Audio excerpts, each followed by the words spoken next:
Sorry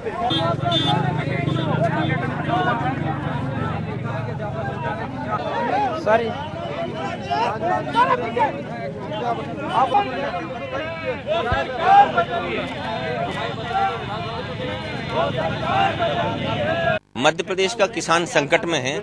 ओला पड़ रहा है, बरसात हो रही है और सोयाबीन तक का मुआवजा सरकार ने बांटा नहीं है। सरकार ने पूरा का पूरा पैसा अपने चुनाव में विज्ञापनों में खर्च कर डाला। अब सरकार के पास धन नहीं है, अब रोते फिर रहे हैं। और इसमें भी मुख्यमंत्री अपने फोटो खिंचवाते हैं, अखबारों में छपवाते हैं, बड़े बड़े विज्ञापन, बड़े बड़े होर्डिंग और उसमें लगे हुए हैं। इस समय किसान संकट में है। इस समय मुख्यमंत्री को ये फालतू के खर्चे छोड़ के, ड्रामेबाजी छोड़ के सही में उसके हित की तरफ बढ़ना चाहिए। हम चाहते हैं कि किसानों की तरफ ध्यान दें। मुख्यमंत्री और मंत्री व्यापम जैसे घोटाले करने में लगे हैं, किसान आत्महत्या करने में लगा है। ऐसी विसंगति मध्य प्रदेश में 60 साल में कभी नहीं आई। ये बड़ा संकट का समय है मध्य प्रदेश का। ऐसे लोग बैठे हुए हैं जो जिम्मेदारी से काम नहीं कर रहे हैं।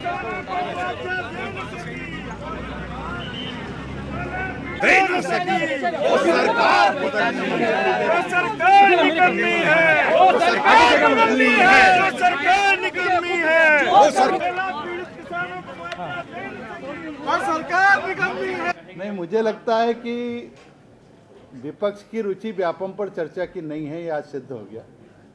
आज व्यापम पर एक प्रश्न था आरिफ अकील साहब का 13 नंबर पे, और शुरुआत में ही विपक्ष के ही अनेक विधायकों ने और अनर्गल बातों में समय बर्बाद किया।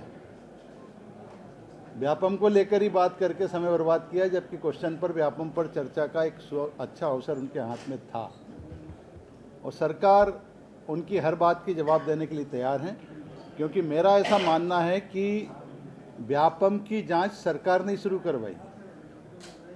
गंभीरता दिखने पर एसटीएफ को एक काम दिया है और एसटीएफ के एडीजीपी सुधीर साही जैसे व्यक्ति को बनाया है, जो अभी अभी केंद्र की अनेक खुफिया एजेंसियों में महत्वपूर्ण दायित्व का निर्वहन करके आए हैं और अनेक उपलब्धि उनके हाथ में। उनकी ईमानदारी पर कोई शक कहीं नहीं करता है। और जिस तेज़ी से एसटीएफ ने इन व्यापम परीक्षाओं में जो भी तथ्य सामने आते जा रहे हैं उन पर तेज़ी से कार्रवाई की है, मैं सोचता हूँ इतनी तेज़ी से कार्रवाई इसके पहले किसी प्रकार की इन घटनाओं में कहीं देखने को नहीं मिली है। बड़ी निष्पक्षता के साथ विवेचना हो रही है। जिनके खिलाफ तथ्य इकट्ठे होते जा रहे हैं उनकी गिरफ्तारी होती जा रही है। जो प्रकरण कंप्लीट होते जा रहे हैं उनके चालान पेश हो रहे हैं। और मुझे लगता है कि इतनी त्वरित और इतनी पारदर्शी निष्पक्ष कार्रवाई, इसमें कहीं किसी को बोलने का मौका नहीं है। लेकिन चूंकि कांग्रेस के पास पिछले 10 साल में भी कोई मुद्दा मध्य प्रदेश में ऐसा नहीं था जिसको लेके वो जनता के बीच में जाएं। अनर्गल आरोप, तथ्यहीन बातें, इसके माध्यम से जनता में भ्रम फैलाने की कोशिश जो लगातार कांग्रेस ने की है, व्यापम के मामले में भी वही उसका प्रयास है। माखनलाल चतुर्वेदी की जो गवर्निंग बॉडी उसकी बैठक 6 तारीख को है, उसमें इन सारे विषयों पर चर्चा होगी। सीबीआई की जांच की आवश्यकता तब होती है जबकि यहाँ की स्टेट की कोई एजेंसी जांच नहीं कर पा रही हो या कोई कमी हो। और सीबीआई के बारे में भी तो उंगलियां अनेक बार राजनीतिक दृष्टि से उपयोग की उठी हैं।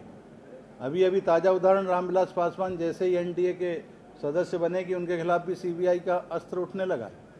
तो सीबीआई में भी लोग जो होते हैं वो पुलिस के अफसर ही होते हैं जो विभिन्न राज्यों के जाते हैं, और ऐसी अनेक उसी प्रकार की एजेंसियों में किए हुए काम की हुई अफसर ही एसटीएफ में है और वो काम कर रहे हैं। तो किसी नाम से क्या मतलब होता है, काम निष्पक्षता से हो रहा है कि नहीं हो रहा। और एसटीएफ की किसी कार्रवाई पर कहीं कोई उंगली अभी तक नहीं उठी है।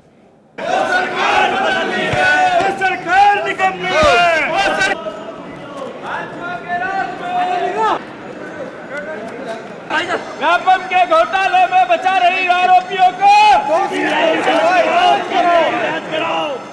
वो सरकार निकम्मी है। व्यापम घोटाले की सीबीआई जांच करा न सकी, वो सरकार निकम्मी है। व्यापम घोटाले में पूरे मध्य प्रदेश में हाहाकार मची है। लोग परेशान है, बड़ी मुश्किल से क्वेश्चन आया।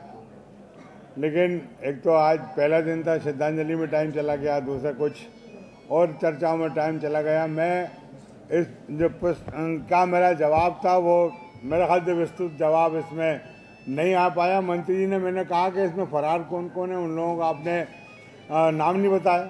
उसके लिए मैंने अध्यक्ष जी से कहा है कि आधे घंटे की चर्चा चाहिए। वो जो फरार लोग हैं उसमें उनके नामों की चर्चा आए, उनमें चर्चा हो।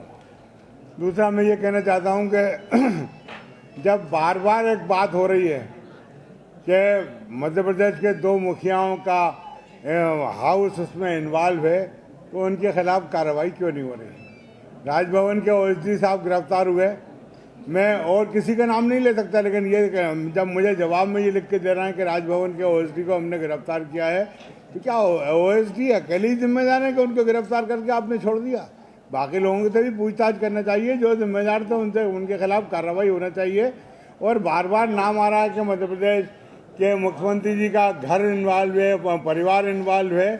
तो मैं आपके सबके माध्यम से चर्चा नहीं हो पाई, व्यक्तिगत तौर पर उनसे कहूँगा कि मुख्यमंत्री जी, आप कहते हो कि 1% भी कहीं भ्रष्टाचार होगा तो मैं उसकी उसको कार्रवाई करूँगा।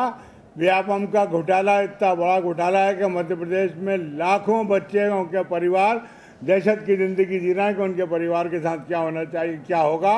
और नाबालिग लोगों को भी पकड़ के जेल में बंद कर दिया। एक लड़की है और इसरानी, उसको पकड़ के जेल में बंद कर दिया। उसकी उम्र आज 18 साल है। 2 साल पहले उसने एग्ज़ाम दिया था, वो नाबालिग थी, उसको पकड़ के जेल में बंद दिया। और लक्ष्मीकांत शर्मा जी से कौन सी ऐसी दोस्ती थी, कौन सी ऐसी व्यवस्था थी कि उनको बुला के पूछ के VIP ट्रीटमेंट करके वापस कर दिया। और जो के लोगों के नाम आ रहे हैं, मैं आपसे भी कहना चाहता हूँ, आप लोग बहुत मदद कर रहा हो व्यापम के घोटाले को उठाने के लिए, लेकिन ये मध्य हिंदुस्तान का सबसे बड़ा घोटाला है। चारा घोटाला, दूसरे घोटाले जितने हैं उन सबको मात कर देने वाला घोटाला है। मध्य प्रदेश के मुख्यमंत्री से कहना चाहता हूं कि आपने अगर अपनी इमेज ईमानदारों की बनाना है तो किसी के परिवार के और किसी के दबाव में नहीं आके इसकी CBI की जांच की घोषणा करो। नहीं करोगे तो हम लोग जिस तरीके से करते आए करते रहेंगे। आधे घंटे की चर्चा मांगेंगे, उसमें बात करेंगे और उसमें उनसे कहेंगे कि अगर आपकी करनी में अंतर है तो मेहरबानी करके काम करो। किसी शायर ने कहा है कि उनकी बातों पर न जाओ कि क्या कहते हैं, उनके कदमों को देखो कि किधर जाते हैं। भ्रष्टाचार मुक्त मध्य प्रदेश देने की बात करते हो, और जो हिंदुस्तान का सबसे बड़ा भ्रष्टाचार है उस पर CBI की जांच कराने में डरते हो। ये तुम्हारी करनी और करनी में अंतर है। 10वें नंबर के क्वेश्चन का जितना जवाब दिया, मैंने हाउस में ही खड़े होकर कहा था, मैं तो महिला बाल विकास विभाग में ही क्वेश्चन लगाऊंगा जिससे इतना लंबा जवाब पढ़ने को मिले, देखने को मिले। क्या सवाल करने वाला संतुष्ट है, लेकिन जवाब देने वाला संतुष्ट नहीं हो रहा। वह जवाब दिया जा रहा है, ऐसी व्यवस्था होना चाहिए।